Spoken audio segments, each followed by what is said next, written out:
It's time for a retro wrestling review. You gonna learn today.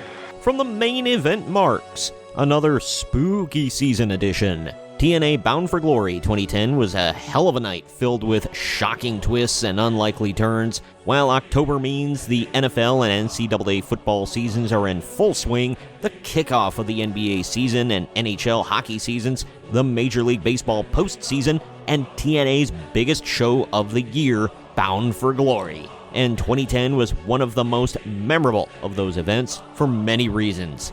I am Troy. For the main event marks, let's get into it. This is the main event. On October 8th, 2010, TNA Wrestling hosted its biggest event of the year, Bound for Glory, at the Ocean Center in Daytona Beach, Florida. With an attendance of 3,500 fans, the show was packed with surprises, strong storytelling, and action-filled matches that left a lasting impression on viewers. It was also the first Bound for Glory of the Hogan-Bischoff era in TNA. The night kicked off with an explosive tag team match between the Motor City Machine Guns, Alex Shelley and Chris Sabin, facing Generation Me, the future Young Bucks, for the TNA Tag Team titles. The Guns dominated most of the match, showcasing their signature high-flying, fast-paced style. Generation Me was unable to withstand the relentless offense from the champions, who sealed the victory with their Skull and Bones finisher. Uncle Dave Meltzer gave this match an impressive 4 stars, while I felt it was solid, but not spectacular, rating it 2.5 stars. Despite the hype, it felt more like a one-sided affair than a true tag team battle.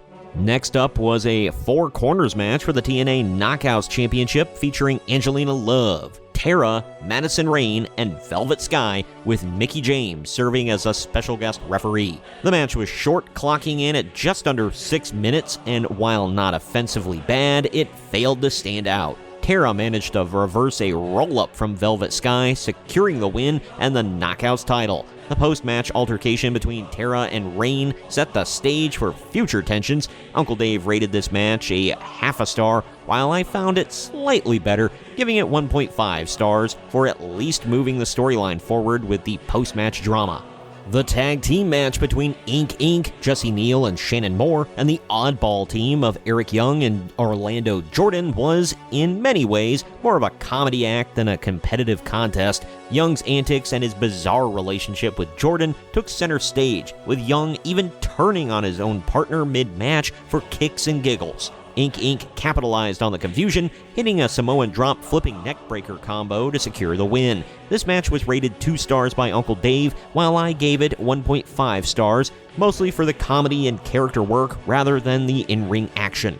The X Division title match between Jay Lethal and Douglas Williams was a more technically sound contest, blending British wrestling style with the fast-paced American cruiserweight style. Both men delivered an engaging match, with Lethal picking up the win by reversing a top rope Hurricane Rana into a sunset flip for the pinfall. While Uncle Dave rated this match at 2 3/4 stars, I personally found it deserving of about 2.5 stars, so pretty close. Appreciating the technical prowess, but finding the pacing a bit slow for an X Division contest. After the match, The Shore, consisting of Robbie E. and Cookie, attacks Jay Lethal in the crowd. They put the locker room on notice after Robbie E. laid Lethal out, and he let him know that he's gunning for his X Division title.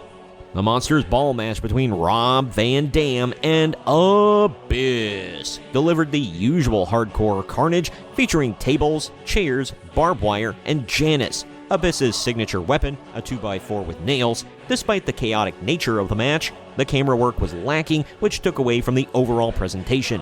RVD emerged victorious after hesitating to use Janice, but ultimately nailing Abyss with it before finishing him off with a 5-star frog splash. Uncle Dave gave this match 2 1/4 stars, while I rated it lower at 2 stars, finding the extreme stipulation matches less exciting than they used to be. Fun fact about the lead up to this match, RVD was taken out by Abyss with Janice in a backstage angle, putting him on the shelf until this event because Vince Russo stupidly booked Van Dam too much throughout the year, using up his contractually obligated appearances way too early in the year. Another fun fact, Janice was named after TNA President Dixie Carter's mom, Janice Carter, because she was known as a bit of a ball buster. It was an inside joke within the locker room.